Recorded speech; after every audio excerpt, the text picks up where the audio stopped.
I am the #1 most impactful artist of our generation. Most of the script was written before 2023, so forgive me when I say, a living legend and generational icon, Kanye West has inspired countless artists and producers from the early 2000s to today.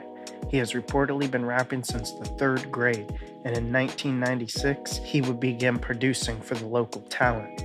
Rockefeller Records would eventually take notice, giving Ye the chance of a lifetime.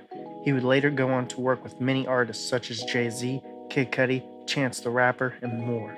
However, with all his success came some controversies, and with his plethora of music came many unreleased, deleted, and lost projects. In today's video, we'll be discussing the many lost albums of Kanye West.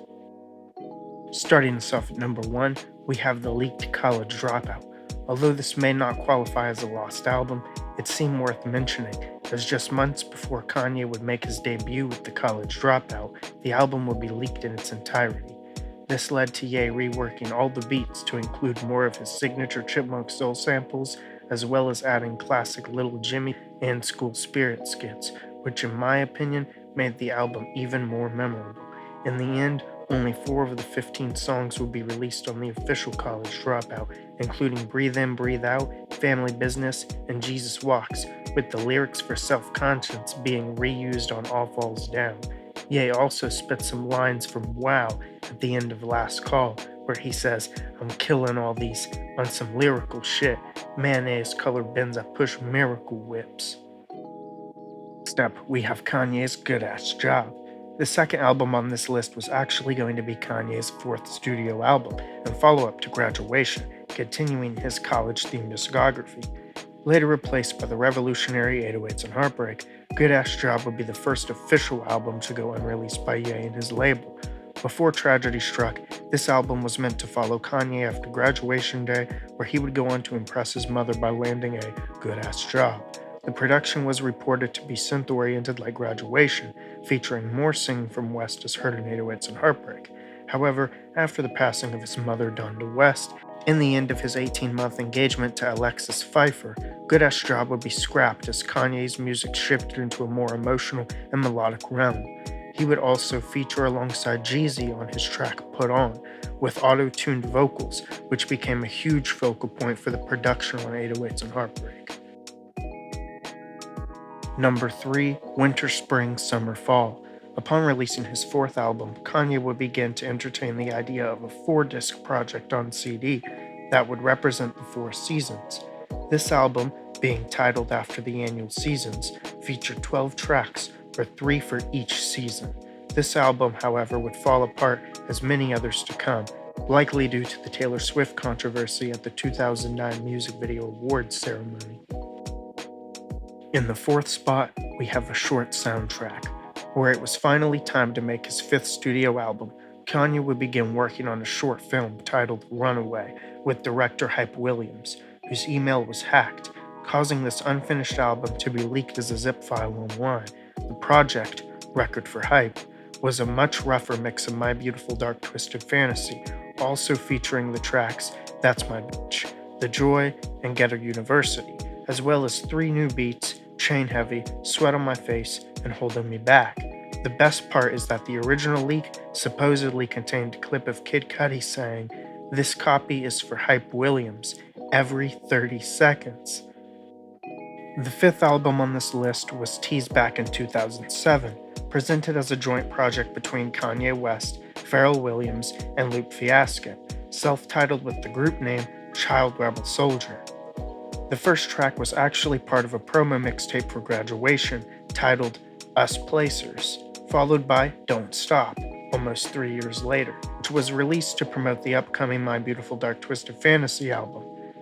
In 2010, Lupe would state that a few other songs were finished on a Shade 45 interview, also tweeting that the album wasn't scrapped in 2022, but nothing ever came of it. Around this time, there was also talk of a Watch the Throne 2 set to follow the original Kanye and Jay-Z collab. However, this would not come either. Next, we have Thank God for Drugs.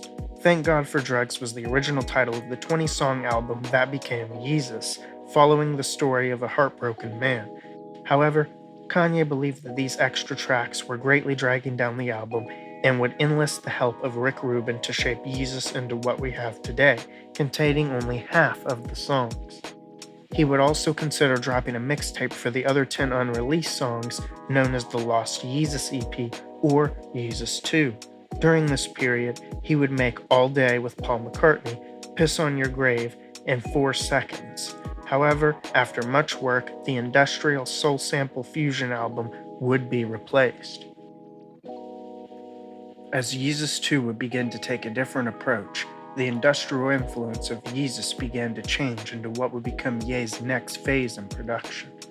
This led to the start of the 7th entry on this list, So Help Me God, which would later be retitled The Swish, displaying a very distinct modern MIDI synth sound. This album would again be retitled to Waves before being finished and released as The Life of Pablo in 2016. Towards the end of that year, the St. Pablo tour would come to a close, and Ye would work on a promising but short-lived video game-inspired album, TurboGrafx 16, coming in at the 8th spot, which featured the track Welcome to UCLA. Around this time, Kanye would also begin working on Wolves, a joint album with Drake that would never see the light of day. Following nearly 2 years of unreleased studio albums, the now self-titled album, Ye, was released in 2018 along with Kids See Ghosts, but not before doing away with other projects such as Love Everyone, Everyone Wins, and A Cruel Winter, acting as a sequel to Good Music's Cruel Summer. While most is just speculation on these last 3 albums, Love Everyone is considered to be one of the most controversial Kanye albums, with the cover being a photo of the plastic surgeon that operated on Donda West, ultimately leading to her death through post-surgical complications. Most of the sounds crafted on Love Everyone were recycled and reimagined from Kanye's 2018 album Ye.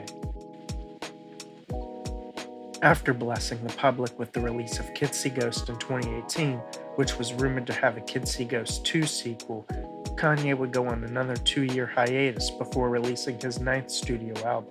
For this project, he would again revisit the Good Ahh Job, planning to release it alongside the Carter 5 in September, but would later push the state back to Black Friday in November, traveling to work on the album in Uganda. Many fans would begin to refer to this 9th album as YANDHI and were anticipating its release, but after going radio silent, Ye's music would begin to take a much more spiritual turn into gospel. This would cause YANDHI to ultimately fall apart, becoming the highly criticized Jesus is King, which is considered by many to be one of Kanye's worst projects. It did have Follow God, which was pretty good, and Closed on Sundays was a big meme at the time, but it definitely pales in comparison to his earlier works. After this, in 10th place, it's another gospel album, titled God's Country. God's Country will begin taking shape with tracks such as What Has America Done For Me, Fighting Fires, and Wash Us in Blood, which would later be released with Travis Scott. However, the album itself will be scrapped for an entirely new version of Jesus is King, Jesus is King 2, co-produced by Dr. Dre, making this the 11th album on our list. However, Jesus is King 2 would also go unreleased for some time, after Dr. Dre's official Twitter page shared an image of the two in the studio. Dre would then reportedly continue working on Detox in 2023, another unreleased project that has been in the works since 2002, before The College Dropout was ever leaked.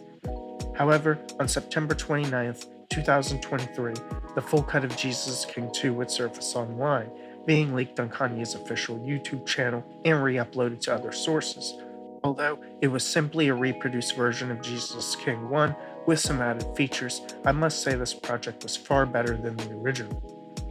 After giving up on the idea of God's Country and Jesus is King 2, Kanye would begin to work on his 10th studio album, which would originally be titled Donda before being changed to Spirits Over the Horizon, then back to Donda 2 months before its release. The earliest songs previewed for the developing project included Precious, Remote Control, 24, No Child Left Behind, and Jail. While this album would be completed and publicly released in August of 2021, his following album, Donda 2, was only released on the $200 stem player, before being leaked online. This project is Kanye's most recent confirmed album to go officially unreleased, although it is considered a demo album, with the project being deemed a work in progress. Along with Donda 2 eventually being leaked, a visual cut of Donda featuring telekinesis with Travis Scott and 2 solo Ye songs titled Alien and Crash Landing was released as well. To add to these new tracks, some of the original songs from Donda were reproduced, including Hurricane. Overall, these 2 sequels to Donda have potential, but would ultimately go unfinished by Ye. Following the failed release of Donda 2 in 2022, a wave of unreleased and lost Kanye West songs began to surface on the internet, with many tracks using the artwork for 30 Hours on The Life of Pablo. The most notable of these leaks was a refined version of Never See Me Again, featuring Bon Iver, John Legend, and Tony Williams, that was partially leaked 10 years prior in 2012. This sparked debate on whether or not this was truly Kanye's last song before he retired and took his life, being replaced by the Kanye we have now. Although this is almost certainly false, it does provide fans and conspiracy theorists with the means to explain Ye's recent actions. As of October 2022, he has made many anti-Semitic comments, causing him to lose brand deals and profits, including over $2 billion in Adidas sales. After spiraling for months, Kanye will release an untitled single that was quickly pulled from streaming services. The single included a controversial clip of Kanye saying, "I love," and would be re-uploaded by several people, including myself, under the title "Someday We'll All Be Free," as heard by a spoken word sample used in the song. The song itself is still available on YouTube and SoundCloud, provided by a fake Kanye West account. This led to many speculations about a comeback album known as Sensoria Overload or Man Across the Sea, neither of which have been confirmed or leaked, and probably never will, just as many other albums on this list. However, Kanye would go on to collab with Ty Dolla $ign following this controversy, making both Vultures 1 and 2, with a 3rd installment and a movie planned before Ye's next official studio album. As many of Ye's other projects, Vultures 3 and its accompanying movie would be scrapped due to Ye's spiraling mental health and his remarks towards Ty, Travis Scott, and Playboi Carti. This would even cause the possibility of the introverts who Ye and Carti had hinted at in the future to be no more. With his career now at its lowest it has ever been, Kanye has been struggling to maintain industry connections and release any solid projects. His most recent attempt at new music saw the release of Bully as a demo version accompanied by a short film, followed by a complete downgrade to a leaked album known only as CUCK, featuring tracks like World War III and Hail, influenced heavily by Ye's recent antics and his sloppy use of AI in recent years. Unfortunately, it's looking worse and worse for Kanye every day, with nobody, not even his closest companions, being able to help his downfall at this point. While it is a sad reality, we will all have to accept the fact that Kanye is gone, and we will never be graced with another masterpiece like Graduation or My Beautiful Dark Twisted Fantasy ever again. And with that, we'll call this a wrap. If you enjoyed the video, don't forget to subscribe and click all those fancy buttons to keep up with my future content. I do appreciate all the support. You know, if every time someone asks you a question, you try to say the right answer, your entire life is a test. And when did you have the most anxiety in grammar school and high school? No question. On test day. No question. So your entire life become this test. I ain't trying to say the right answer. I am just doing what I feel. My mama said trying is failing. There is no ifs, woulds, coulds, shoulds. It just is, and we just are.